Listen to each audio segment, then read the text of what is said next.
Nga guys yung ating game plan for this day. So nasarap natin yung ating automatic transfer switch. So may nakakapagtanong ba sa inyo guys kung para saan tong terminal dito sa taas na to, tong apat na may discro na yan, no? Guys, yan ay connection para sa ating pilot light. So para saan naman yung pilot light, no? Meron ng light dito, may indicator light na dito.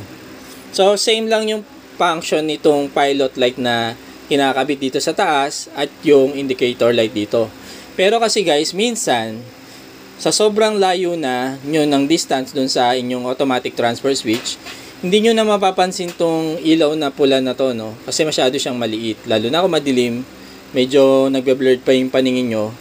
So hindi nyo maduduling na kayo kung saan nakaturo yan, kung saan naka-active nyong power o active line nyo, kung normal power siya or emergency. So, kaya yun yung purpose ng ating pilot light, no? Karaniwan is color-coded yung pilot light para din may distinction kayo kung saan talaga yung inyong normal power at emergency power. Discretion nyo na kung anong kulay yon. Pero normal na ginagamit natin is sa normal is green. Then sa emergency, it's your own decision. Pero pwedeng yellow, pwedeng red, no? It's up to you. Ito na nga gagawin natin guys. So maglalagay tayo ng pilot light dito sa ibabaw ng ating automatic transfer switch. So maglalagay tayo somewhere here dito sa available space natin sa taas, no? And bumili ako ng dedicated na box para sa ating pilot light. So ito siya, ganito ang itsura niya. Lalagay natin siya somewhere here. And syempre hindi makukumpleto yan kung wala yung pilot light mismo. So bumili ako ng dalawang pilot light para ilalagay dito, isang color green and isang color yellow. So ito ang itsura ng ating pilot light. So 220 volts to guys, no? So ayan yung kanyang spec. And yung terminal niya ay nasa ilalim, ini-screw lang yan. Madali lang installation nito guys. So let's see kung anong kalalabasan niya.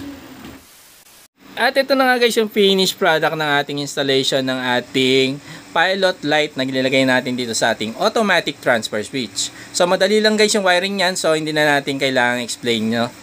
And sa ngayon guys, ang ginagamit natin is yung ating normal power. Available sila pareho, pero syempre pag available sila pareho, normal power yung kinukuha ng ating automatic transfer switch. Kaya yung green yung nakailaw. So nakabukas din yung both inverter natin na pinagkukunan nila. So itatry nating i-test lang, no, kung lilipat siya pag lumipat yung power na sa emergency. So papatayin natin yung normal power natin. Sa circuit breaker na lang natin siya papatayin. And let's see kung switch din yung ilaw sa taas. Yun. So kasabay ng pag-switch ng ating ATS, syempre magsuswitch din yung light sa ibabaw niya. So yellow na yung nakailaw guys. So ngayon, itatry naman natin balik ulit yung ating normal power. Itatry natin, titingnan natin kung babalik din yung ating pilot light sa green. Ayos, ayun. So bumalik siya, no guys. So mas okay ito guys kasi mas visible siya lalo na pag malayo. And madilim kasi yung kulay niya magkaiba, no. Pag nakita mong green, normal power, and nakita mong yellow, naka-emergency power ka na.